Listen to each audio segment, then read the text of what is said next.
మహాదేవుడును మన రక్షకుడు అయిన యేసుక్రీస్తు వారి శ్రేష్టమైన నామంలో ఉదయకాల మన్నా అనే చక్కని కార్యక్రమాన్ని చూస్తున్న మీ అందరికీ నిండు హృదయంతో వందనాలండి. దేవుని మహాకృప మీ అందరికీ కూడా తోడుగా ఉండునుగాక. రండి, పరిశుద్ధ గ్రంథంలో నుంచి ఒక చక్కని మాట ఇలా మనం చూద్దాం.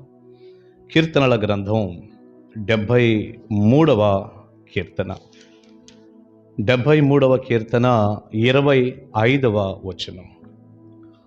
ఆకాశమందు నీవు తప్ప నాకెవరున్నారు? నీవు నాకుండగా లోకములోనిది ఏదియు నాకక్కరలేదు. నీవు నాకుండగా లోకములోనిది ఏదియు నాకక్కరలేదు. ప్రియులారా, ఈ మాట పలుకుతున్నటువంటి వ్యక్తి ఎవరు అని మనం ఆలోచిస్తే కీర్తనాకారుడైన ఆసాపు ఈ మాటను పలుకుతున్నట్లుగా మనం చూస్తాం. ఇది ఆసాపు కీర్తన.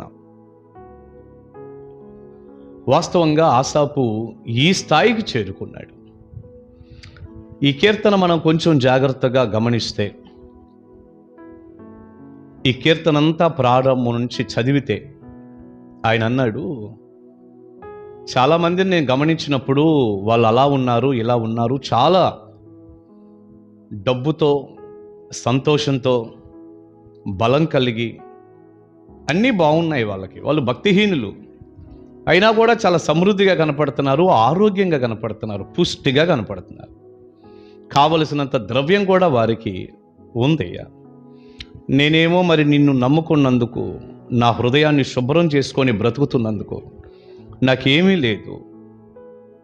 వారికి ఉన్నటువంటి ఆశీర్వాదం, డబ్బు, బలం నాకేమీ కనపడటం లేదని, నాకు అది లేదు, ఇది లేదు అంటూ చాలా బాధపడ్డాడు ఈ కీర్తనలో. కానీ ఒక సమయం వచ్చేసరికి ఆ డబ్బు ఉంది, బలం ఉందని ఎవరి గురించి అయితే భక్తిహీనుల గురించి అన్నాడో వారి పరిస్థితి ఏమిటో, ఆసాపు యొక్క క్షేమకరమైన పరిస్థితి ఏమిటో దేవుడు చూపించినప్పుడు, ఈ సమయానికి వచ్చేసరికి ఎలాంటి స్థాయికి చేరుకున్నాడంటే, అయ్యా, ఆకాశమందు నీవు తప్ప నాకెవరున్నారు? నీవు నాకు ఉండగా ఇక ఈ లోకంలో ఏది నాకు అక్కర్లేదు. నేను అది కావాలి, ఇది కావాలి అనుకున్నాను, కానీ నీవే నాకు సరిపోతున్నావు. నీవుంటే నాకు అన్నీ ఉన్నట్టే. ఈ లోకంలో ఏది ఉన్నా ఏది లేకపోయినా నీవుంటే చాలు కదా. నీవు నాకుండగా ఇక ఈ లోకంలో ఏది నాకు అవసరం లేదు అని ఇదిగో ఈ ప్రార్థనలో, ఈ కీర్తనలో చెప్పగలిగాడు. ప్రియబిడ్డ, ఈ ఉదయకాల సమయం మనకున్నటువంటి అమూల్యమైన సందేశం ఏంటంటే, ఈ యొక్క వర్తమానాన్ని బట్టి ఆసాపు ఏ విధమైనటువంటి స్థాయిలోకి వచ్చాడో అలాంటి స్థాయిలోనికి మనం రావటమే నిజమైన భక్తి, నిజమైన క్రైస్తవ జీవితం. ఈనాడు ఎక్కడైనా క్రైస్తవులు మీరు చూడండి, నాకు అది లేదు, నాకు ఇది లేదు, దేవా నాకు అది ఇవ్వు, ఇది ఇవ్వు, ఏదో కావాలి కావాలి, ఇవ్వు ఇవ్వు ఇవ్వు అంటూ ఎప్పుడూ వాటి మీదే దృష్టి పెట్టి తిరగటం, ప్రార్థించటం, ఆశపడటం గమనిస్తాం. మీరు నన్ను అడగొచ్చు, పాస్టర్ గారు, ఇప్పుడు మాకేదైనా ఒక అవసరం ఉందనుకోండి, ఇది కావాలి అని అడగటం తప్ప? ఏం తప్పు కాదు. నీకు నివాసం లేకపోతే అడగటం తప్పు కాదు, ఆహారం లేకపోతే అడగటం తప్పు కాదు, ఏదో ఆర్థిక పరంగా డబ్బులు అవసరమైతే అడగటం తప్పు కాదు, పిల్లల క్షేమం అడగటం తప్పు కాదు, భర్త మార్పుని కోరుకోవటం, ఆశించటం తప్పు కాదు, ఏదైనా ఒక పని లేకపోతే ఒక చక్కని జాబ్ అడగటం తప్పు కాదు. అసలు దేవుని సన్నిధిలో మన అవసరాలను అడగటం అసలు ఏ తప్పు కాదు.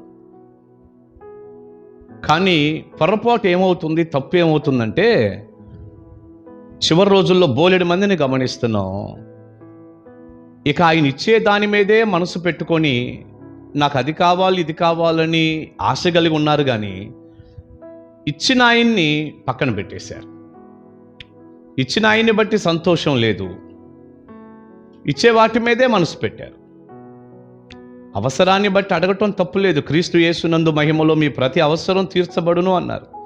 కానీ అవసరాన్ని దాటి కూడా బోలెడండి గొంతెమ్మ కోరికలు కోరుకుంటూ అసలు దేవుడు అంటే ఆయన ఇచ్చేవాడు, నేను తీసుకునేవాడిని అనే స్థాయికి వచ్చేసి ఇంకా ముందుకెళ్ళి ఆయన ఒకవేళ ఏదైనా నేను ఆశించింది ఇవ్వలేదనుకో, నేను అడిగింది పొందలేకపోయాను అనుకో, దేవుడు నాకేది అలాంటిది దయచేయలేదనుకో, ఇక ఆయన కూడా నాకు అక్కర్లేదు, ఆయన మీద కూడా నాకు అంత సంతోషం లేదు అనే స్థాయిలో ఈరోజు బోలెడు మంది ఉండటం గమనిస్తాం. నిజంగా మీరు ఆగి ఆలోచించండి. మనుషుల యొక్క సంతోషము, తృప్తి నాకు యేసయ్య ఉన్నాడు చాలు అని ఉందా? ఏదో ఒకటి ప్రభు దగ్గర కావాలనే అడిగితే ప్రభు ఇస్తాడని మనం అనుకున్నాం కదా. ఒకవేళ ఇవ్వకపోతే ఆయన చిత్తంలో వేరే ఉంది, లేదా మనం అడిగింది ఇవ్వటం ఆయనకి ఇష్టం లేదు, అది మనకెంతో నష్టాన్ని కలగజేసేది అనుకుందాం, లేకపోతే దైవ చిత్తంలో లేదనుకుందాం, దేవుడు ఇవ్వడనుకుందాం. మరి ఇవ్వకపోతే పరిస్థితి ఏంటి? ఆయన ఇచ్చినా ఇవ్వకపోయినా మనకి ఏ కొంచెం ఉన్నా, కనిపించే వారికి ఉన్నంత ఆశీర్వాదాలు, దీవెనలు భౌతిక పరంగా మనం అనుకుంటున్నామే, డబ్బు, మేడలు, మిద్దెలని, అవేమీ లేకపోయినా యేసు ప్రభువారు మాత్రమే చాలు అనేటటువంటి జీవితం, అది కదా నిజమైన భక్తి. ఆయనేమీ కొరత చేయడనుకోండి, కానీ ఆయన చేసినా చేయకపోయినా ఆయనే చాలు. ఇది కదా నిజమైన భక్తి. ఈ స్థాయికి కదా క్రైస్తవుడు రావాలి. చేస్తేనే ఆయన దగ్గర ఉంటా, చేయకపోతే ఆయన నాకు వద్దు, లేకపోతే ఆయన మీద బాధ పెట్టుకుంటా, మందిరం మీద అలుగుతా, దూరం అవుతా, ఇలాంటి భక్తి నుండి విడుదల పొంది, ప్రభువా నువ్వే నాకు చాలు, నీ ప్రాణం ఇచ్చావు నాకు, ఇంకేం కావాలి, ఇక ఏమి ఉన్నా లేకపోయినా నీవే నాకు చాలయ్యా అనేటటువంటి విధానంలోనికి, అంత భక్తిలోనికి, అంత విశ్వాసంలోనికి రాగలిగితే అది నిజమైన క్రైస్తవ్యం.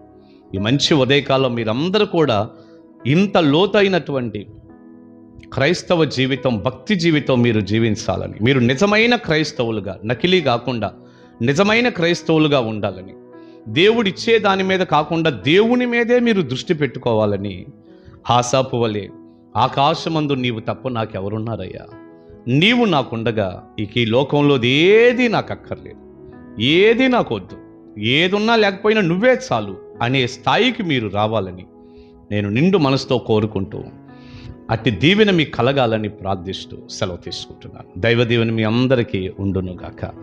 యేసయ్య ఒక్కడే మనకి సరిపోతాడు. ప్రార్థన చేసుకుందాం. మహాపరిశుద్ధ తండ్రి, విత్తబడిన చక్కని సందేశం. ఆసాపు నాకు అది కావాలి, ఇది కావాలి, ఏదో లేదు, భక్తిహీనులేమో చాలా క్షేమంగా ఉన్నారు, అంతా బాగుంది అనుకున్నాడు. కానీ ఒక సమయానికి ఆ వ్యక్తిని మీరు ఎలా తెచ్చారంటే, ఏదున్నా ఈ లోకంలో ఏది లేకపోయినా నా ప్రభువు ఉన్నాడు, నా దేవుడు నాకున్నాడు, అంతే చాలు అనే స్థాయికి వచ్చాడు. ఈ వర్తమానం విన్న ప్రతి బిడ్డ కూడా నాయన మిమ్మల్ని బట్టి ఆనందించి, మిమ్మల్ని బట్టి సంతోషించి, నా ప్రభువు నా కొరకు ప్రాణం పెట్టాడు, అదే నాకు సరిపోతుంది, ఇక అది తప్ప ఆయనే నాకు నిండారులుగా చాలు, ఇంకేదో కావాలి, రావాలి, రాకపోతే నేను బాధపడతాను అనే స్థాయి నుంచి ఈ స్థాయికి వస్తానని ఆశ కలిగి ఉన్న ప్రతి బిడ్డను దీవించి వర్ధిల్ల చేసి ఆశీర్వదించండి. కృపగల మీ చేతుల్లో పెట్టుకుంటూ నాయన ఈ విధానంలో ఒక అద్భుతమైనటువంటి భక్తి జీవితంతో ప్రతి బిడ్డను దీవించమని యేసు నామాని ప్రార్థన మనవులు అడుగుచున్నాము తండ్రి. Amen, amen. God bless you. దేవుని మహాకృప మీ తోడై ఉండును గాక. కలుసుకుందాం ఉదయకాల మంట.